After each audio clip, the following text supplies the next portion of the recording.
Hello दोस्तों, स्वागत है आप सबों का आपके अपने चैनल पर।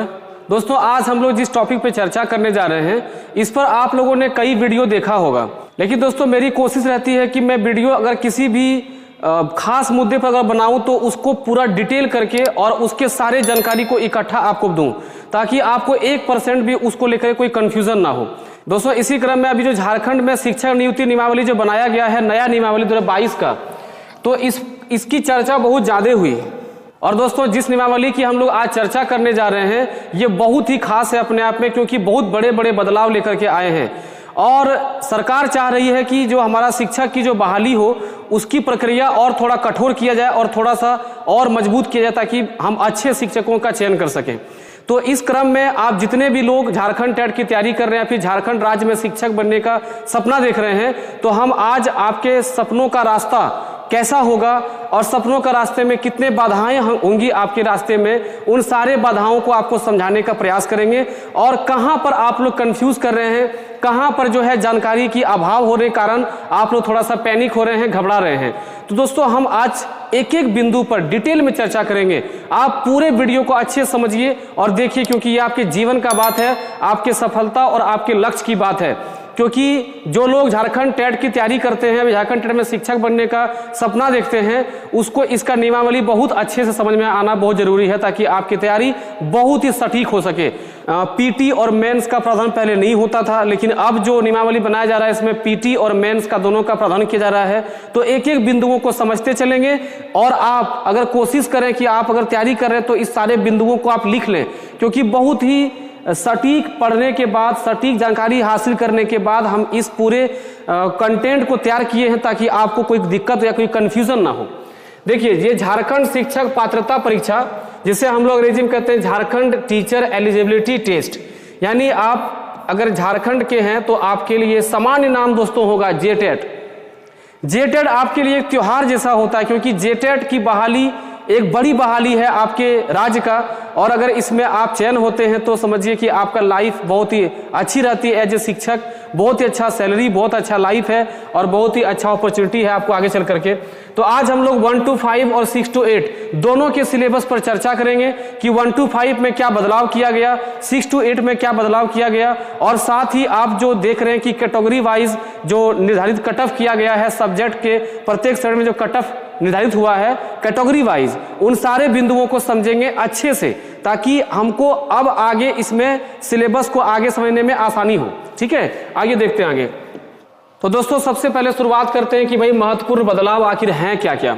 आप देखिए, इतने सारे पॉइंट जो कि बहुत ही महत्वपूर्ण बदलाव हैं, जो कि as a competitor, as a उम्मीदवार झारखंड टेट के अगर अभ्यर्थी आप हैं या तैयारी कर रहे हैं, तो आपको इन सारे बदलाव के बारे में आपको जानकारी बहुत अच्छे से होनी चाहिए, जहां कोई कंफ्यूजन ना हो।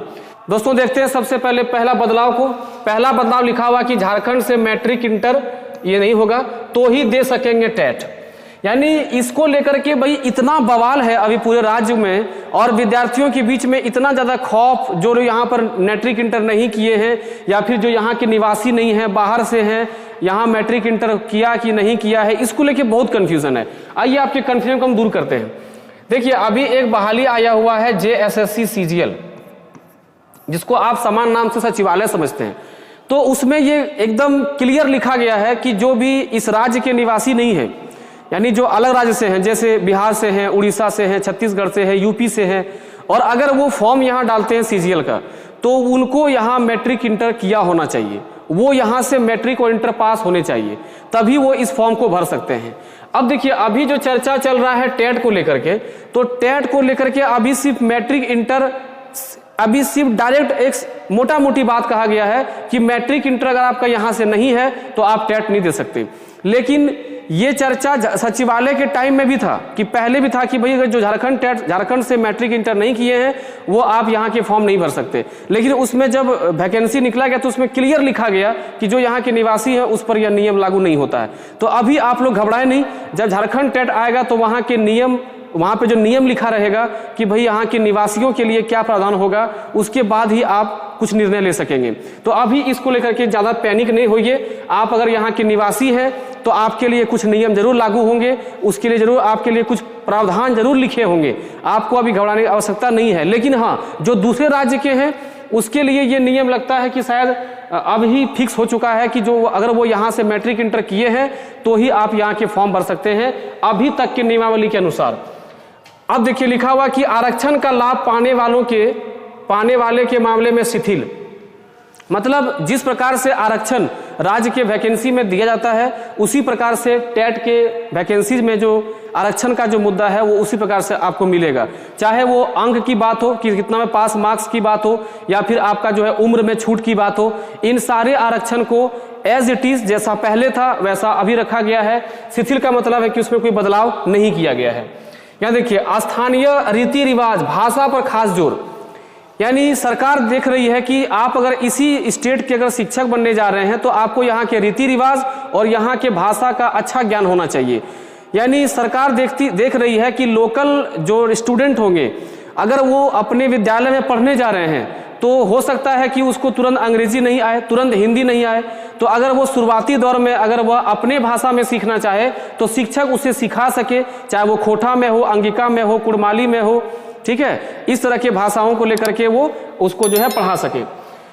उसके बाद यहाँ पर एक बात ध्यान रखिए, देखिए आगे यहाँ पर एक पॉइंट है लास्ट में, देखिए जिस जिले से आवेदन वहाँ के क्षेत्रीय भाषा या जनजातीय भाषा की परीक्षा अनिवार्य, ये जो पॉइंट है देखिए जो अंतिम से जो लास्ट से जो एक पॉइंट आगे है कि जिस जिले से आवेदन वहाँ के क्षेत्रीय भाषा या जनजातीय भाषा की परीक्षा अनिवार्य होगी। आप जिस भी जिला से भरेंगे वहाँ पर जो भी भाषा होगा उसका क्षेत्रीय भाषा, आप उस भाषा से एग्जाम जरूर देंगे और उस भाषा में आपको पास करना होगा। ध्यान रखिएगा, भाषा में पास होना अनिवार्य है। अगर आप भाषा में फेल होते हैं तो आपकी रिजल्ट रद्द हो जाएगी, आप फेल हो जाएंगे। देखिए परीक्षा का कुल प्रश्न 200 होगा। दोस्तों अभी तक क्या था कि परीक्षा का कुल प्रश्न जो है 150 का होता था और 150 मार्क्स का होता था, लेकिन अब दोस्तों क्या होगा कि परीक्षा का जो कुल प्रश्न है वो 200 का होगा। तो इसको लेकर थोड़ा सा बवाल चल रहा है, क्योंकि देखिए एनसीटीई जो है जो कि सेंट्रल के टेट को जो है वो डील करती है, तो सेंट्रल टेट में भी अभी भी नियम वही है कि 150 अंक का एग्जाम होना है। पहली बार ऐसा देखा जा रहा है किसी टेट में, जैसे झारखंड में जो भी होने जा रहा है कि 200 अंकों का टेट देखा जा रहा है। तो ये एक जो है नया चीज आपको देखने मिल रहा है, बहुत ही बड़ा बदलाव है ये। परीक्षा का समय 2.5 घंटे से 3 घंटे का प्रावधान हो रहा है, यानी 2.5 घंटे का जो एग्जाम हो रहा था उसको 3 घंटे करने की बात चल रही है, जो इस नियमावली में लिखा गया है। 2013 और 16 में जेटेड पास वालों की मान्यता आजीवन, और अब जेटेड पास मान्यता आजीवन होगी। देखिए बीच में ही बात चला था, आई थिंक 2-3 साल पहले 18-19 की ही बात है कि जो 13 और 16 वाले जो स्टूडेंट हैं जो लोग पास कर गए हैं झारखंड टेट, उसकी जो मान्यता जो है अब 7 साल की जाए। लेकिन फिर कुछ दिन पहले जो है ये मामला उठा कि भाई वैकेंसी आ नहीं रही है तो इसका मान्यता और बढ़ाई जाए।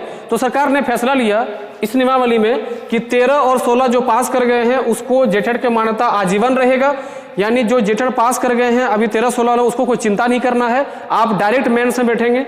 लेकिन जो जेटेड नया देंगे वो जब पास करेंगे तो उसकी भी मान्यता जो होगी सर्टिफिकेट की वो आजीवन रहेंगे, जब तक उसका उम्र रहेगा वो फाइट करते रहेंगे नौकरी के लिए और आप फॉर्म भरते रहेंगे।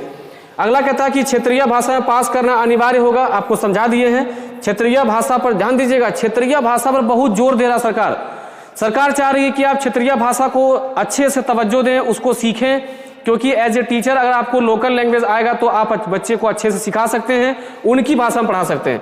क्षेत्रीय भाषा के अंक कुल प्राप्तांकों में जोड़े जाएंगे, ये बहुत बड़ा बात है।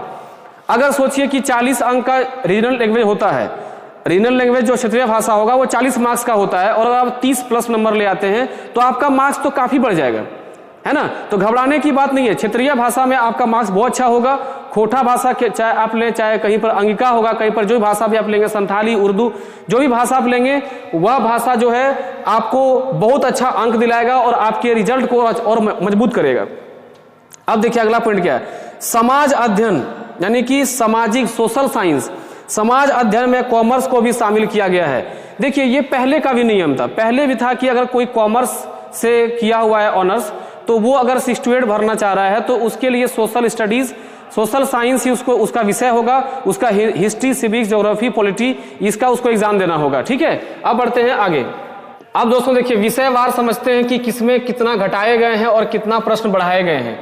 देखिए, अगर उर्दू सहायक शिक्षक बनते, अगर आप उर्दू भाषा से शिक्षक बनना चाहते हैं तो आपको 20 नंबर का उर्दू और 20 नंबर का अंग्रेजी अनिवार्य एग्जाम देना होगा और दोनों में आपको पास होने चाहिए। ठीक है, गणित विज्ञान व शिक्षक, गणित विज्ञान का शिक्षक बनना चाहते हैं, देखिए यहाँ पे एक चीज छूट गया है, या विज्ञान का शिक्षक, गणित विज्ञान या तो विज्ञान का शिक्षक, यानी मैथ साइंस लेकर के या तो केवल साइंस लेकर के अगर आप जो है शिक्षक बनना चाह रहे हैं तो पुराना देखिए नियम क्या था कि मैथ पहले था 70 और विज्ञान दोस्तों था 80, लेकिन अब जो इस नियमावली 22 के नियमावली के अनुसार गणित का जो प्रश्न होगा वो 50 होगा, विज्ञान का प्रश्न कितने दोस्तों होंगे 100 हो जाएंगे। तो ये आपके लिए एक बेनिफिट है, जो साइंस वाले हैं वो आपके लिए एक बेनिफिट है कि आपका जो मार्क्स 100 मार्क्स है जो साइंस वाला, जो आपके ही सेक्शन से क्वेश्चन पूछा जाएगा, इसमें आप अच्छा मार्क्स उठा सकते हैं। अब देखिए, भौतिकी, रसायन, वनस्पति विज्ञान और जीव विज्ञान, ठीक है दोस्तों, ये हो गया आपका, ये चारों विषय जो है, यानी देखिए इसको फिजिक्स बोलते हैं, केमिस्ट्री, बोटनी और ये आपका जूलॉजी। इसमें अगर यदि कोई विषय जो आप लेंगे तो इसमें कम से कम आपको 2 विषय लेना पड़ेगा। यहाँ देखिए, इसमें 2 विषय लेना अनिवार्य होगा। इन चारों में से अगर आप साइंस के टीचर बनने जा रहे हैं तो इसमें से कोई 2 विषय होना अनिवार्य है, और कोई 2 विषय जो लेंगे उसमें से 50-50 अंक होंगे, यानी कि आपका जो 100 अंक का जो एग्जाम ये होने वाला है, ये 100 अंक का एग्जाम जो है 2 विषय से 50-50 करके आपको प्रश्न पूछे जाएंगे। तो बहुत अच्छी बात है, इसमें आप चुन सकते हैं भाई कोई दो विषय। और सामाजिक अध्ययन देखिए, जैसे भूगोल, राजनीति शास्त्र यानी इसको पॉलिटिकल साइंस, अर्थशास्त्र, इकोनॉमी, समाज शास्त्र, लेखा शास्त्र और व्यापार अध्ययन, इनमें से भी कोई 2 विषय आप रखेंगे और उसमें जो है आप 50-50 करके अंक आपसे पूछे जाएंगे किसी भी 2 विषय पे।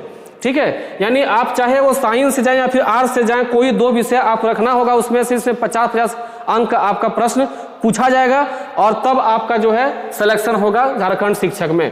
आइए दोस्तों बढ़ते हैं आगे पॉइंट में। अब दोस्तों इस डायग्राम को अब आप बहुत अच्छे से समझ लीजिए। ठीक है, ये जो डायग्राम दोस्तों आपके सामने है,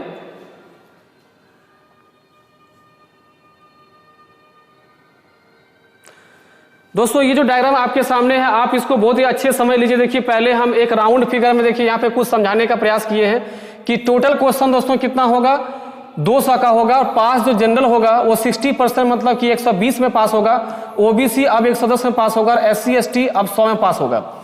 लेकिन अगर आप विषय वार देखें, ये दोस्तों आपका 1 to 5 के लिए है, ध्यान दीजिएगा। तो पेडागोजी का सेक्शन जो पहले 30 हुआ करता था, देखिए घटा करके इसको 20 कर दिया गया है। तो आपको घबराने काम नहीं है। बाल विकास अगर आपको टेढ़ा लगता है तो उसका कोई टेंशन लेने काम ही नहीं है, इधर के विषयों से आप मार्क्स अधिक उठा सकते हैं। तो क्वेश्चन की संख्या 20 हो जाएगी। अगर जनरल कैटेगरी से है तो आपको 8 नंबर में पास मिलेगा 40%, ओबीसी है तो आपको 7 नंबर में पास हो जाएगा, और SC ST है तो आपको 6 नंबर में पास हो जाएगा। तो बहुत बड़ा चैलेंज नहीं है, बहुत बड़ी चैलेंज नहीं है। आप लोग जो पैनिक हो रहे हैं कि भाई सब्जेक्ट वाइज पास करना होगा, तो ये आपके तो बहुत ही अच्छा काम है। और अगर आप शिक्षक बनने जा रहे हैं और आप किसी विषय में पास ही नहीं हो पा रहे हैं तो शिक्षक बनने का आपको अधिकार ही नहीं है अगर देखा जाए तो आप क्या करिए कि इसको लेकर के अधिक घबराइए मत, आप आराम से पास कर जाएंगे। 20 नंबर में क्या आप 8 नहीं ला सकते हैं, जबकि आप जनरल से हैं तो पर भी 8 ही मार्क्स लाना है, ओबीसी में 7 और SC ST में 6। अब देखिए, जो लैंग्वेज 1 रखिएगा आप, चाहे हिंदी इंग्लिश हो या तो उर्दू इंग्लिश हो, उसमें टोटल मार्क्स उसमें कितना हो जाएगा 40, क्योंकि 20-20 करके बटेगा। अगर हिंदी है तो हिंदी 20, इंग्लिश 20, उर्दू है तो उर्दू 20, इंग्लिश 20, तो 40 मार्क्स होगा। तो पास जो जनरल वाले होंगे वो 8-8 करके दोनों में लाएंगे, कुल कितना दोस्तों होगा 16 मार्क्स होगा। ओबीसी वाले 7-7 करके लेके आएंगे तो उसका मार्क्स कितना होगा 14। यानी लैंग्वेज 1 में ओबीसी को 14 मार्क्स में पास मिलेगा और जनरल वालों को 16 में पास मिलेगा। SC ST को मात्र 12 मार्क्स लाना है और आप पास हो जाएंगे। लैंग्वेज 2 में जो कि रीजनल लैंग्वेज होगा आपका, चाहे वो खोटा, अंगिका, कुड़माली, नागपुरी, कुछ भी आप भाषा लेते हैं, उसमें से आपका जो टोटल क्वेश्चन होगा दोस्तों वो होगा 40। इसका सेक्शन बहुत इंपॉर्टेंट है, बहुत इंपॉर्टेंट है। मेरा सजेशन है कि आप इस सेक्शन पे ज्यादा ध्यान दें ताकि आप जो है अच्छा खासा मार्क्स यहाँ से उठा सकें। देखिए, जनरल वाले पास करेंगे मात्र 16 में, ओबीसी वाले पास करेंगे 14 में, SC ST पास करेंगे 12 में।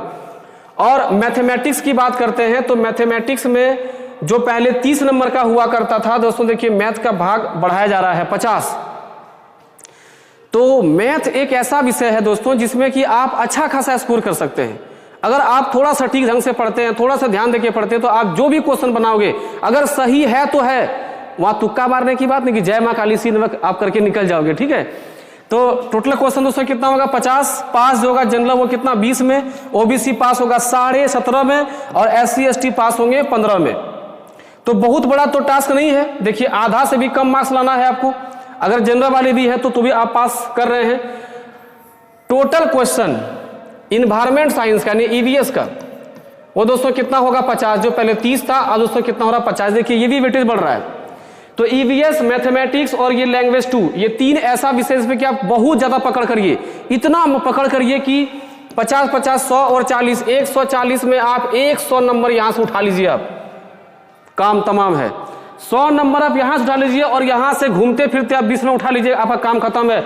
आप एकदम जनरल कैटेगरी से पास हो जाएंगे, कहीं कोई दिक्कत नहीं होगा। तो इसमें पास मार्क्स देखिए जनरल का 20 है और ओबीसी का 17.5 और SC ST तो कितना है 15। तो बहुत बड़ा ये मुद्दा नहीं है, ठीक है, ये बहुत ही आसान सा मुद्दा है, आप इसको लेके घबराइए नहीं। आप डाटा देखिए कि कितना आसान लग रहा है कि भाई 40% पास करना है, 40 में 16, 14, 12, 50 में देखिए 20 में पास, 17.5 में पास। तो ये बहुत ही आसान सा मुद्दा है, आप इसको अच्छे से समझिए और घबराइए नहीं। और ये आपका जो सिलेबस जा रहा है ये दोस्तों ये आपका PT के लिए है, क्योंकि मेंस में सिलेबस अलग होगा। तो आप लोग अभी से ही मैथ पे, इंग्लिश पे, लैंग्वेज 2 पे, क्योंकि देखिए मेंस में दोस्तों आपको लैंग्वेज तो करना होगा, ठीक है, झारखंड पढ़ना पड़ेगा। तो इन सब विषयों पे अभी से ही काम करना आप शुरू कर दें। अब दोस्तों देखते हैं हम लोग 6 to 8 के बदलाव के बारे में। देखिए 6 to 8 में क्या नया नियम किया गया कि पेडागोजी देखिए यहाँ पर भी 20 है तो पास मार्क्स तो यहाँ भी 8, जैसा कि आप 1 to 5 में देखें, ओबीसी में 7, SC ST का 6। लैंग्वेज 1 आप जो भी लैंग्वेज 1 रखेंगे, ठीक है, उसमें आपको टोटल मार्क्स कितना होगा 40। जैसे कि हिंदी या तो इंग्लिश, या तो आप मान लीजिए उर्दू वाले हैं तो उर्दू इंग्लिश, दोस्तों हिंदी या तो इंग्लिश, उसमें तो कितना आप करना है 40। तो पास आपको होगा 16 में, ओबीसी 14 में, SC ST 12 में। लेकिन रीजनल लैंग्वेज देखिए यहाँ पर भी कितना का है 40 का है। देखिए इसका वेटेज हर जगह पर बराबर रख रहा है। और पास मार्क्स जनरल देखिए 16, ओबीसी 14, SC ST 12। जबकि आप जो अलग विषय लेंगे, चाहे वो मैथ साइंस वाले हों या फिर सोशल साइंस वाले हों, ठीक है, उसका जो है मार्क्स आपका और लैंग्वेज में यहाँ पे जो रहेगा एक, उसको लेकर के आपको 150 मार्क्स रहेगा। पास होगा आपका 60 में, ओबीसी का 52.5, SC ST का 45। तो इतना इस तरह से आप डायग्राम को माथा में सेट रखिए। 1 to 5 में क्या होगा, 6 to 8 में क्या होगा, तो आपको बहुत घबराने का काम नहीं है। देखिए आपको यहाँ पर जो मैंने दिखाया है, ये जो मैंने आपको बताया ये वाला भाग, आप इसको ध्यान रखिएगा कि भाई बहुत कुछ नहीं है। जो साइंस वाले हैं मैथ का उसमें हो जाएगा आपका देखिए 50, मैथ में 50 और विज्ञान में 50, 100, ये 150 अंक का जो होगा आपका। इस 150 में अगर आप जनरल वाले हैं तो कितना होगा, देखिए 40% होगा इसका, तो 15 चौक 60, यानी कि 60 मार्क्स में आप पास होंगे दोनों मिला करके। लेकिन हमको तो स्कोर ना करना भाई, उसके बाद आप देखिए यहाँ सोशल साइंस वाले जो होंगे, ये जो आपको 100 नंबर पूछा जाएगा, यहाँ पर भी आप 40 मार्क्स में आप पास हो जाएंगे। अगर आप जनरल वाले हैं तो ओबीसी तो 35 में ही पास हो जाएगा और यहाँ तो जो है 52.5 में ही पास हो जाएगा। तो बहुत आपको पैनिक होने काम नहीं है, घबराने काम नहीं है, बहुत अच्छा नियम है। आप देखिए पढ़िए, देखिए जमाना दोस्तों बदल रहा है, कंपटीशन का स्तर बदल रहा है, स्टूडेंट्स की संख्या बढ़ रही है, तो नियमावली थोड़ा तो कठोर होगा ही। आप चाहेंगे कि 2013 में या फिर जो 12 में टेट के मामला जो रहा था, जो जिस प्रकार से एग्जाम हुई थी वैसा ही एग्जाम हो, तो वैसा तो संभव अब नहीं है ना, क्योंकि कंपटीशन का स्तर बढ़ने लगा है। अभी के टाइम में जो जनरल कंपटीशन वाले स्टूडेंट वो भी BT BEd करके आपके कंपटीशन में उतर रहे हैं, तो कंपटीशन का थोड़ा सा स्तर तो बढ़ेगा ही। इसके लिए अब घबराने काम नहीं है, आप मस्त रहिए, बिंदास रहिए और आप जो है इस प्रकार से सारे नियमावली को अपने माथे में रखते हुए आप तैयारी को आगे बढ़ाएं। बेस्ट ऑफ लक, भगवान करे कि ये नियमावली आपके लिए बहुत सक्सेसफुल हो और आप इसमें सक्सेस करें और झारखंड में एक अच्छे शिक्षक रूप में आप स्थापित हो। तब तक के लिए जय हिंद।